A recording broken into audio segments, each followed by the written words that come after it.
Good morning to all of you. Welcome to math fry. आज के इस video में हम आप लोगों को साधारण ब्याज के कुछ अच्छे लेवल के प्यारे प्यारे क्वेश्चन सॉल्व कराएंगे। इसी लेवल के क्वेश्चन आपको अपनी परीक्षा में देखने को मिलते हैं। चलिए देखते हैं अपना पहला क्वेश्चन। इसमें कहा है कितने समय में कोई धनराशि 16% साधारण ब्याज की दर से स्वयं का 5 गुना हो जाएगी, है ना। स्वयं का 5 गुना हो जाएगी। तो इस ऐसे क्वेश्चन को हम फार्मूले से भी लगा सकते हैं, वो भी संक्षेप ही है ना। और ऐसे क्वेश्चन को इस तरह से भी लगा सकते हैं कि आप मान लो वह धन पहले कितना था 100, आपको 100 मानना है निश्चित रूप पर, है ना। 100 ही मान करके लगाना है। वही 100 रुपया 16% के रेट से 5 गुना हो गया, यानी यही 100 रुपया 500 रुपया हो गया।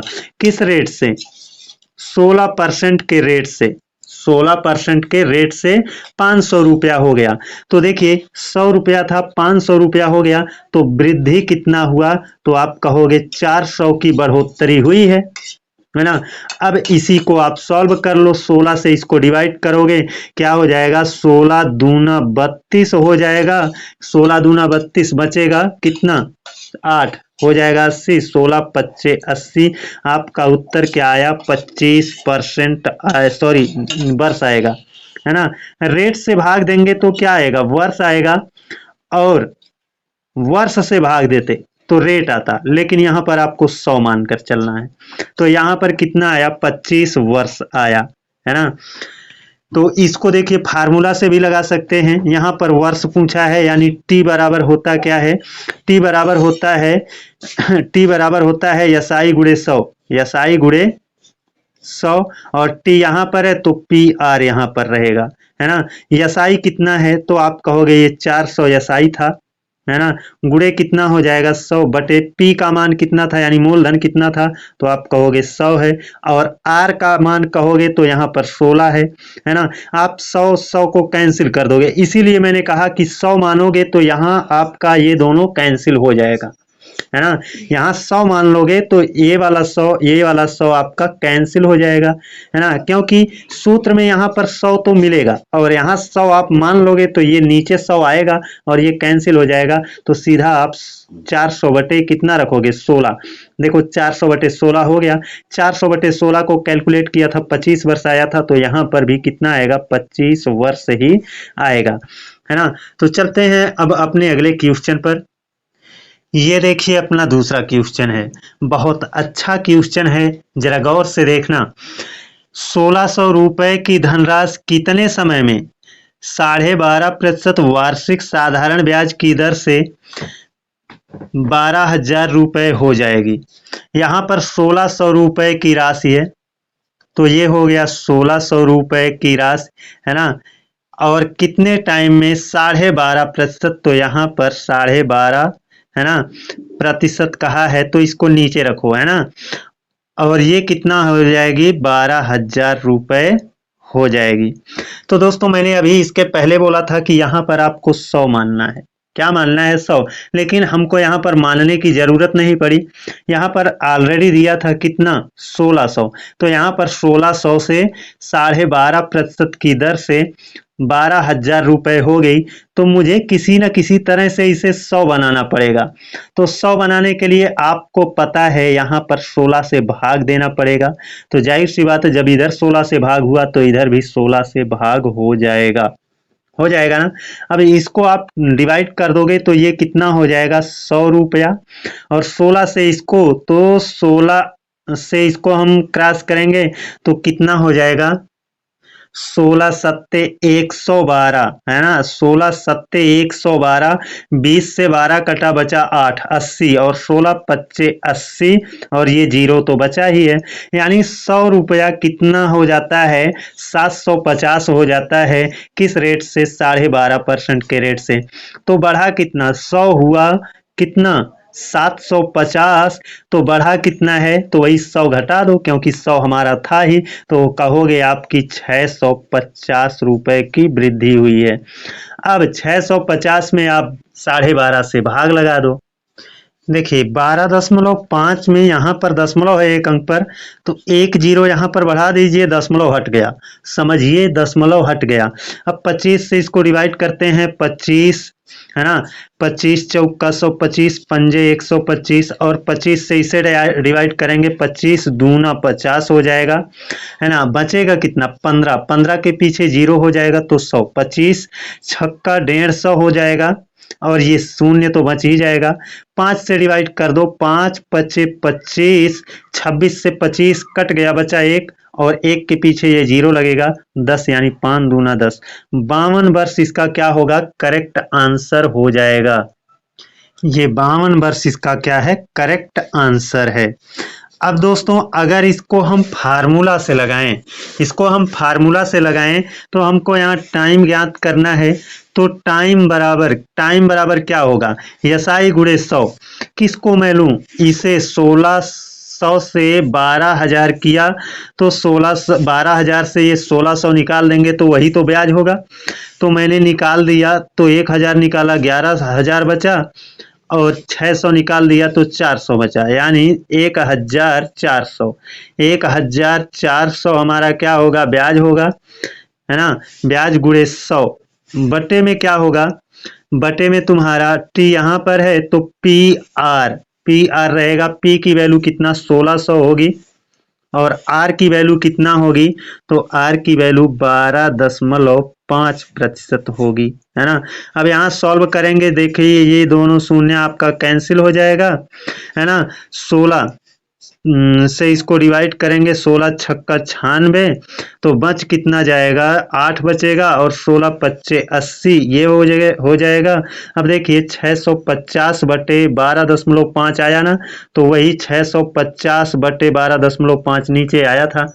अब इसे हम डिवाइड करेंगे तो एक अंक पर हमारा दशमलव है, तो एक जीरो मैं यहाँ बढ़ा लेता हूँ, तो ये 25 पंजे 125, और यहाँ 25 एकम 25 होगा, और बचेगा 25 दूना 50 होगा, और बचेगा 15, है ना। 150 हो जाएगा, 25 छक्का 150, और जीरो बचेगा, है ना। 5 से डिवाइड करेंगे, 5 पचे 25 होगा, और बचेगा कितना, एक हो जाएगा, 10 5 दूना 10, 52 वर्ष इसमें भी आया।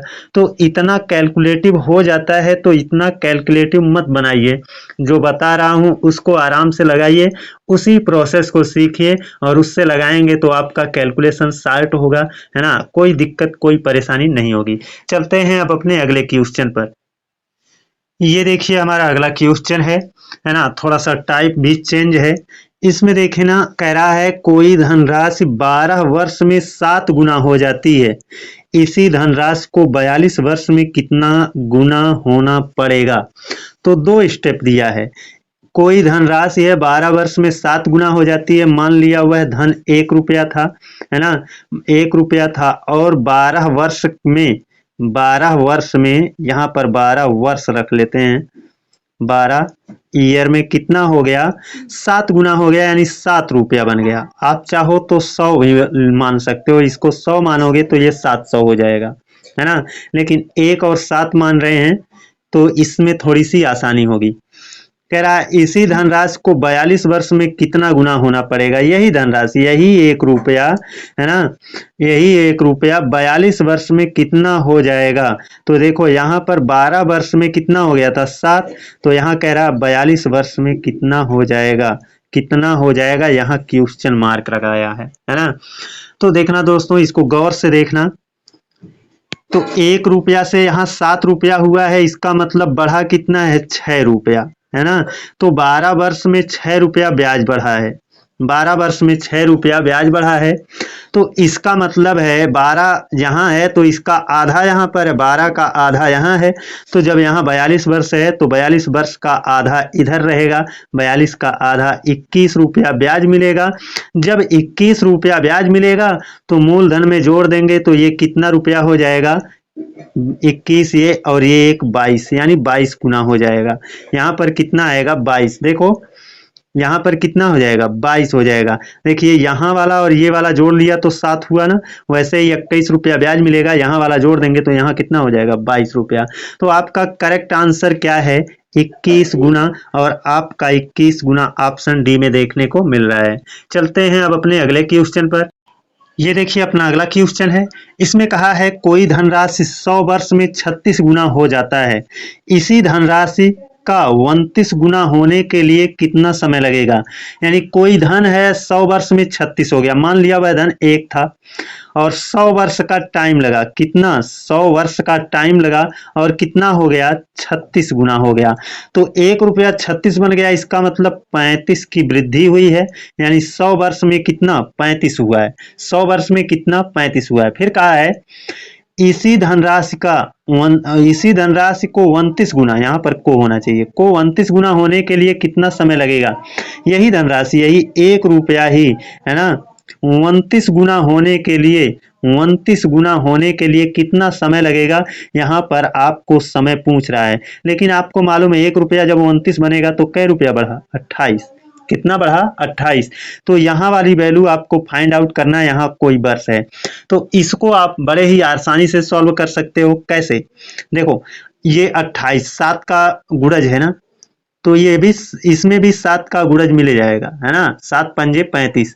तो आप देखिए इसको पहले क्या करिए, डिवाइड कर दीजिए, 5 सत्ते 35 है ना, नीचे लिखें 5 सत्ते 35, 5 सत्ते 35 और 5 से इसको डिवाइड कर दीजिए, 5 दूना 10, 20 वर्ष है ना। अब इसका मतलब 100 रुपया 100 वर्ष में 35 बढ़ता था, इसका मतलब 20 वर्ष में 7 बढ़ेगा और ये 7 का कै गुना है 4 गुना। तो इसका मतलब यहाँ उत्तर जो होगा 20 का 4 गुना, 20 का 4 गुना, 20 चौक 80 वर्ष आपका क्या होगा, उत्तर होगा, है ना, जो कि आपको यहाँ पर ऑप्शन सी में देखने को मिल रहा है ना। यहाँ पर नोटा रख देते हैं, नोटा है ना, ऑप्शन यहाँ पर रखना भूल गया था, तो कोई बात नहीं है। तो ये आपको अच्छे से समझ में आ गया होगा। चलते हैं अब अपने अगले अंतिम क्वेश्चन पर। ये देखिए अपना अगला क्वेश्चन है। इसमें कहा है 2400 रुपए समान मूलधन पर 4 वर्ष में ए और बी से प्राप्त साधारण ब्याज का अंतर 36 रुपए है, उनके वार्षिक ब्याज दर में अंतर ज्ञात करें।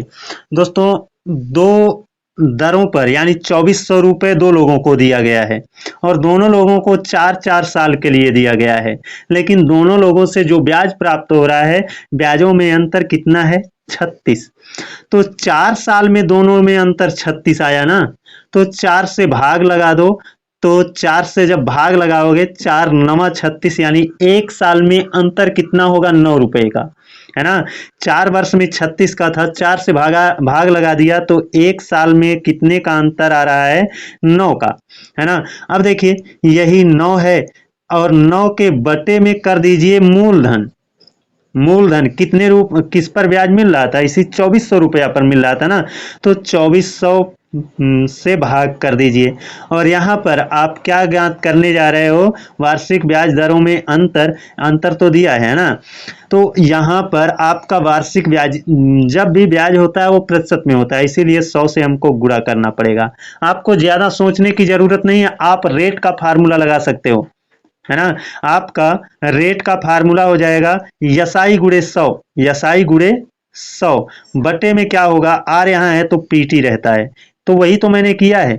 1 साल में ब्याज कितना है 9 है, गुणे क्या है 100 है और बटे में पी का मान कितना 2400 और टी का मान कितना, ये 1 साल का अंतर है तो टी का मान यहाँ पर गुणे 1 करें तो कोई फर्क पड़ेगा नहीं पड़ेगा।